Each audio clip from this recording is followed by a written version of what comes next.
Em toda a história da humanidade, a fronteira entre o mundo físico e o que está além sempre foi protegida por uma única e inviolável muralha, o livre-arbítrio.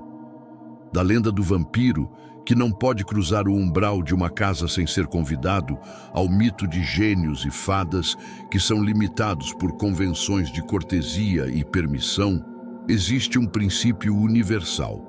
O que é maligno ou sobrenatural precisa da sua licença para violar o seu domínio.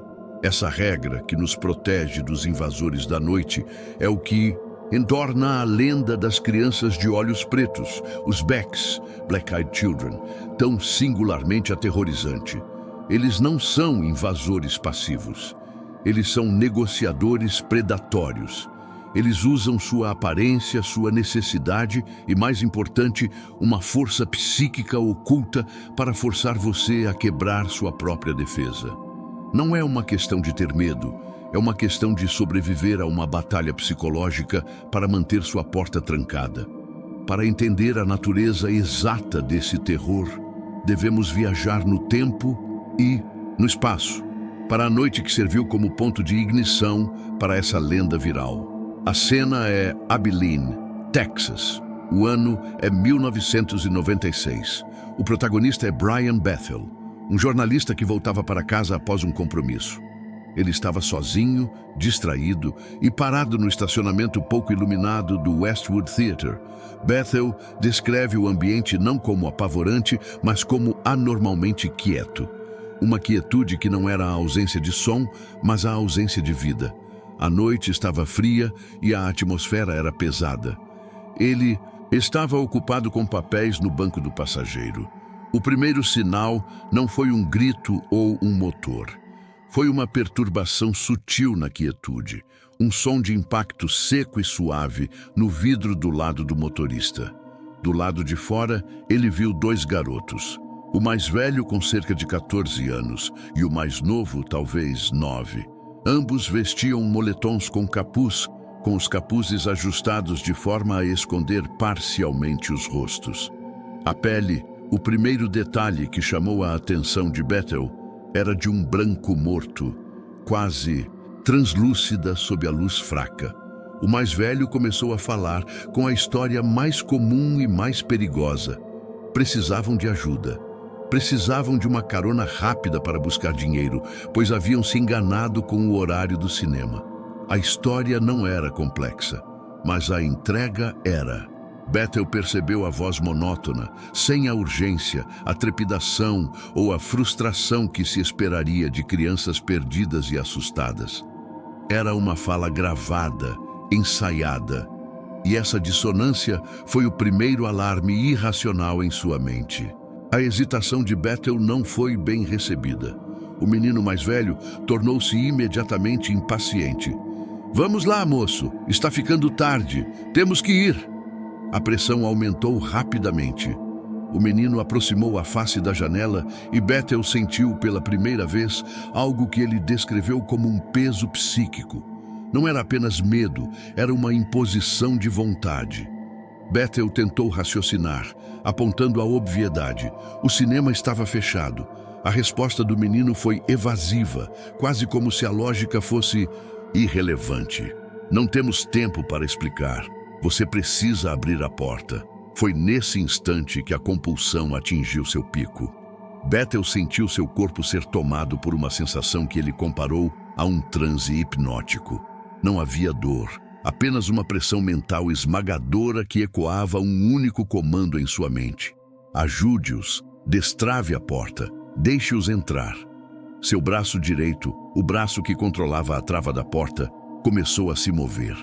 Lento, rígido, como se fosse controlado por um mecanismo. Bethel, em pânico total, estava lutando contra seu próprio corpo, contra um comando neurológico que ignorava sua vontade racional. O jornalista descreveu a sensação como um grito silencioso. Sua mente gritava: "Não! Não faça isso!" Mas a mão continuava a rastejar em direção ao destino fatal. A compulsão era a arma dos Becks. Eles não podem cruzar o limite, mas podem fazer com que você os convide. A figura mais velha, percebendo que a compulsão não estava sendo totalmente eficaz, intensificou o assédio.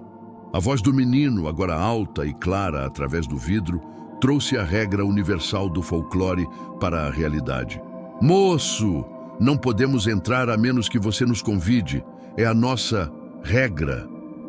O uso da palavra regra foi o que quebrou o feitiço. Era uma confissão. Era a admissão de que havia uma limitação, um princípio que os prendia. Aquele momento de clareza, alimentado pelo puro terror e pela admissão da natureza sobrenatural do encontro, libertou o braço de Bethel. Ele puxou a mão de volta, como se tivesse tocado em brasa. A liberação da compulsão o atingiu como uma onda de náusea e vertigem. Com a mente clara, Bethel olhou para o mais velho, e o que viu foi a fúria. A máscara se esfacelou. O menino não estava mais agindo, ele estava reagindo. O Beck aproximou o rosto da janela. Não havia mais súplica, apenas uma fúria fria. Deixe-nos entrar agora, moço. E então, o disfarce desapareceu. Brian Bethel não viu mais a íris ou a pupila. Ele viu apenas a cor da meia-noite. Não eram olhos, eram buracos negros no rosto de uma criança. A cor preta absorvia a luz, absorvia o pensamento, absorvia a razão. Era o vazio encapsulado em carne pálida. A visão paralisou Bethel por um instante, mas a visão daquele terror visceralmente alienígena também lhe deu a força final, a certeza de que a fuga era a única opção. Ele não se preocupou com o código de trânsito ou com a cortesia. Ele engatou a marcha a ré e pisou no acelerador.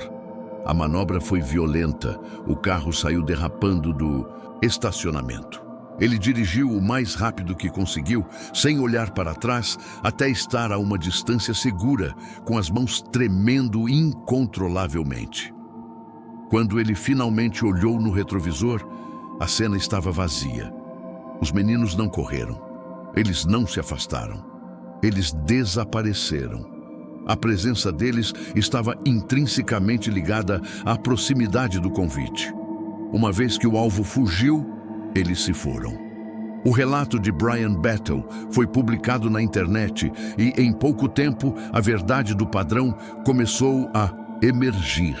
Em todo o mundo, histórias com a mesma estrutura de coerção e convite surgiram.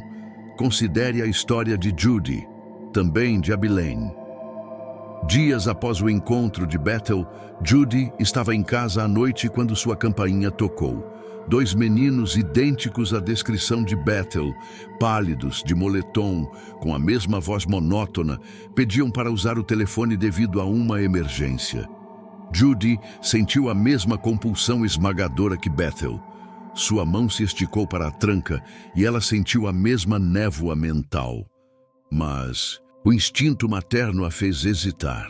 Quando ela perguntou por que eles não podiam usar o celular, o menino mais velho fez um movimento brusco. Nesse instante, ela vislumbrou a escuridão. Não eram olhos pretos, eram olhos totalmente pretos.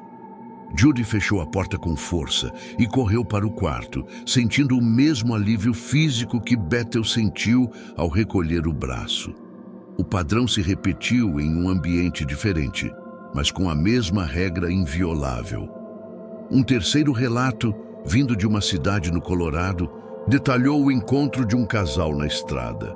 2 meninos à beira da rodovia, pedindo carona para um local seguro. O homem do carro, sentindo a compulsão, quase parou o veículo. Sua esposa gritou para que ele continuasse a dirigir. Quando o carro passou, eles olharam no retrovisor. Os meninos estavam lado a lado, imóveis, com os rostos voltados para onde o carro havia passado. A forma como eles se moviam e paravam não era orgânica. Eram predadores limitados por regras que só eles entendiam, mas que nós éramos forçados a obedecer. Por que o disfarce de criança? Por que a necessidade de convite? E por que os olhos totalmente pretos? Teoria 1. A batalha do livre-arbítrio. Esta é a teoria central. Os Becks seriam entidades demoníacas ou semidemônios que operam sob uma estrutura de permissão rígida. Seu poder não reside na força física, mas na capacidade de coerção telepática para que a vítima anule sua própria vontade. O convite é a formalidade que permite a entrada no plano físico. Os olhos, nesse contexto, seriam o vazio da alma, ou a assinatura da natureza maligna que se revela quando a vítima ameaça resistir ao comando. Teoria 2. Predadores interdimensionais. A colheita de medo. Outros teóricos os enxergam como seres interdimensionais. Sua aparência de criança é uma camuflagem de baixa energia que economiza recursos. O processo de induzir a compulsão, o terror e o pânico seria uma forma de colheita energética. Eles se alimentam da energia da submissão e do medo agudo gerado no momento em que a vítima está prestes a violar sua própria segurança. A regra do convite é um limitador físico que eles tentam contornar com poder psíquico. Teoria 3. A conexão folclórica. Os changelings sombrios. A visão histórica liga os Becks aos changelings e às criaturas das fronteiras. Assim como as fadas que precisavam ser acatadas, mas eram perigosas, os Becks são um eco sombrio dessa tradição. Eles usam a forma humana mais vulnerável para provocar compaixão e, assim, enganar a regra. A verdade é que os Becks não são apenas um conto de terror. Eles são um teste. Um teste de sua vontade, de sua lógica e de sua fé na sua capacidade de dizer não quando todas as forças em seu corpo e mente estão gritando sim. A lição de Abilene e de todos os outros encontros é um aviso sobre os limites. A única coisa que os Becks precisam de você é a sua permissão. Não lhes dê. Você teria sido forte o suficiente para resistir à compulsão? Você teria conseguido desviar o olhar dos olhos negros? Deixe sua teoria mais sombria nos comentários. Deixe seu like e se inscreva no canal para eu saber que você está gostando de teorias sombrias como essa.